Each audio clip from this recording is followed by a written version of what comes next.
Hi, boys and girls. I'm back with Chapter 3 of The Thief of Always, written by Clive Barker.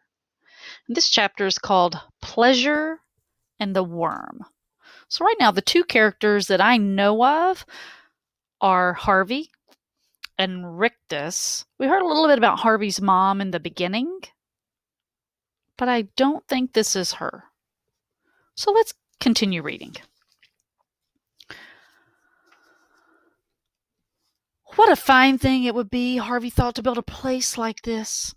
To drive its foundations deep into the earth, to lay its floors and hoist its walls, to say, where there was nothing, I raised a house. That would be a very fine thing. It wasn't a puffed up peacock of a place either. There were no marble steps, no fluted columns. It was a proud house, certainly, but there was nothing wrong with that. It had much to be proud of. It stood 4 stories high and boasted more windows than Harvey could readily count. Its porch was wide, as were the steps that led up to its carved front door. Its slated roofs were steeped and crowned with magnificent chimneys and lightning rods. Its highest point, however, was neither a chimney nor a lightning rod, but a large and elaborately wrought weather vane, which Harvey was peering up at when he heard the front door open and a voice say, "Harvey Swick, as I live and breathe." He looked down. The weather vane's white silhouette still behind his eyes, and there on the porch stood a woman who made his grandmother, the oldest person he knew, look young. She had a face like a rolled-up ball of cobwebs, from which her hair, which could also have been spider webs, fell in a wispy abundance. Her eyes were tiny, her mouth tight, her hands gnarled. Her voice, however, was melodious, and its words welcoming. "I thought maybe you'd decided not to come," she said, picking up a basket of freshly cut flowers she had left on the step, "which would have been a pity. Come on in. There's food on the table. You must be famished." I can't stay long," Harvey said. "Oh, you must do whatever you wish," came the reply. "I'm Miss Griffin, by the way." "Yes, Rictus mentioned you." "Well, I hope he didn't bend your ear too much. He loves the sound of his own voice, that and his reflection." Harvey had climbed the porch steps by now and stopped in front of the open door. This was a moment of decision, though he wasn't quite certain why. "Step inside," Miss Griffin said, brushing a spider hair back from her furrowed brow. But Harvey still hesitated, and he might have turned around and never stepped inside the house except that he heard a boy's voice calling. "I got ya! I got ya!" followed by an uproarious laughter. "Wendell," Miss Griffin said, "are you chasing the cats again?" The sound of laughter grew even louder, and it was so full of good humor that Harvey stepped over the threshold and into the house just so that he could see the face of its owner. He only got a brief look. A goofy, bespectacled face appeared for a moment at the other end of the hallway. Then a piebald cat dashed between the boy's legs, and he was off after it, yelling and laughing again. "He's such a crazy boy," Miss Griffin said, "but all the cats love him." The house was more wonderful inside than out. Even on the short journey to the kitchen, Harvey glimpsed enough to know that this place was built for games, chases, and adventures. It was a maze in which no two doors were alike. It was a treasure house where some notorious pirate had hidden his blood-stained booty. It was a resting place for carpets flown by djinns and boxes sealed before the flood, where the eggs of beast that the earth had lost were wrapped and waiting for the sun's heat to hatch them. "It's perfect," Harvey murmured to himself. Miss Griffin caught his words. "Nothing's perfect," she replied. "Huh, why not?" "Because time passes," she went on, staring down at the flowers she had cut, "and the beetle and the worm find their way into everything sooner or later." Hearing this, Harvey wondered what grief it was Miss Griffin had known or seemed to have made her so mournful.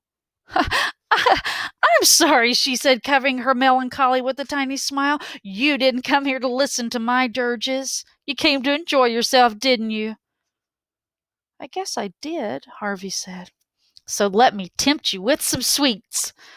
Harvey set himself down at the kitchen table, and within 60 seconds, Miss Griffin had set a dozen plates of food in front of him.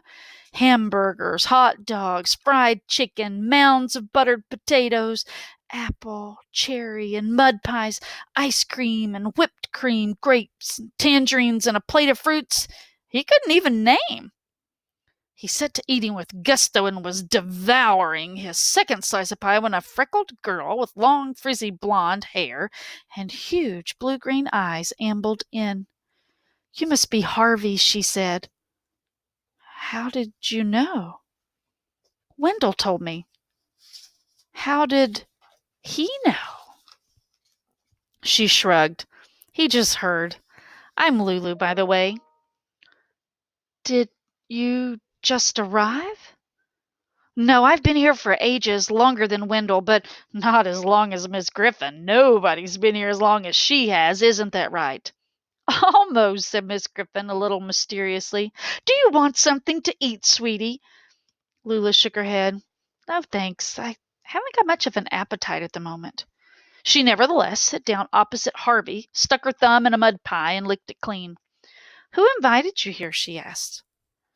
A guy named Rictus. Oh, yeah, the one with the grin.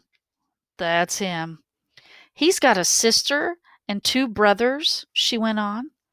You've met them? Not all of them, Lulu admitted. They keep themselves to themselves, but you'll meet one or two of them sooner or later.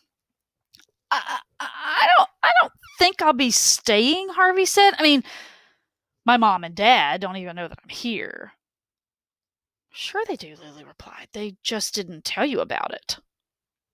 Well, this confused Harvey, and he said so. Call your mom and dad, Lulu suggested. Ask 'em.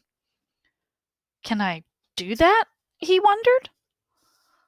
Of course you can, Miss Griffin replied. The phone's in the hallway. Carrying a spoonful of ice cream with him, Harvey went to the phone and dialed. At first there was a whining sound on the line, as though a wind were in the wires. Then, as it cleared, he heard his mom say, Who is this? Before you start yelling, he began. Oh, honey, his mom cooed. Did you arrive? Arrive? You are at the holiday house, I hope. Yes, I am, but oh, good. I was worried maybe you had lost your way. Do you like it there? You knew I was coming, Harvey said, catching Lulu's eyes. I told you, she mouthed. Of course we knew, his mom went on. We invited Mr. Rictus to show you the place. You look so sad, you poor little lamb. We thought you needed a little fun. Really? Said Harvey, astonished by this turn of events. We just want you to enjoy yourself, his mom went on, so you stay just as long as you want. What about school? He said.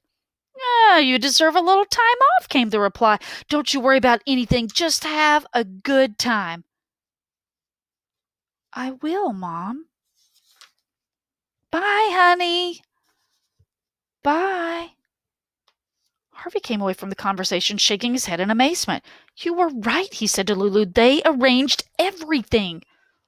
So now you don't have to feel guilty, said Lulu. Well, I guess I'll see you around later, huh?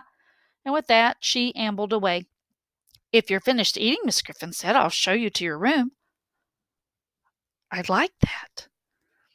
She duly led Harvey up the stairs, and at the landing, basking on the sun-drenched windowsill, was a cat with fur the color of the cloudless sky. That's Blue Cat, Miss Griffin said. You saw Stew Cat playing with Wendell. I don't know where Clue Cat is, but he'll find you. He likes new guests. Do you have a lot of people coming here?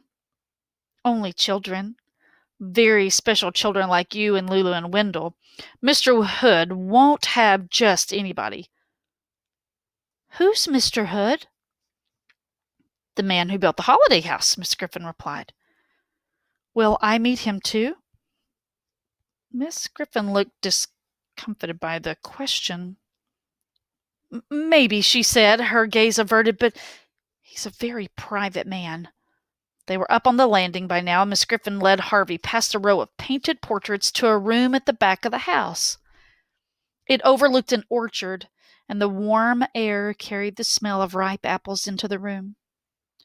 You look tired, my sweet Miss Griffin said. Maybe you should lie down for a little while. Harvey usually hated to sleep in the afternoon. It reminded him too much of having the flu or the measles, but the pillow looked very cool and comfortable, and when Miss Griffin had taken her leave, he decided to lie down just for a few minutes. Either he was more tired than he thought, or the calm and the comfort of the house rocked him into a slumber. Whichever, his eyes closed almost as soon as he put his head on the pillow, and they did not open again until morning. And that's all for Chapter 3.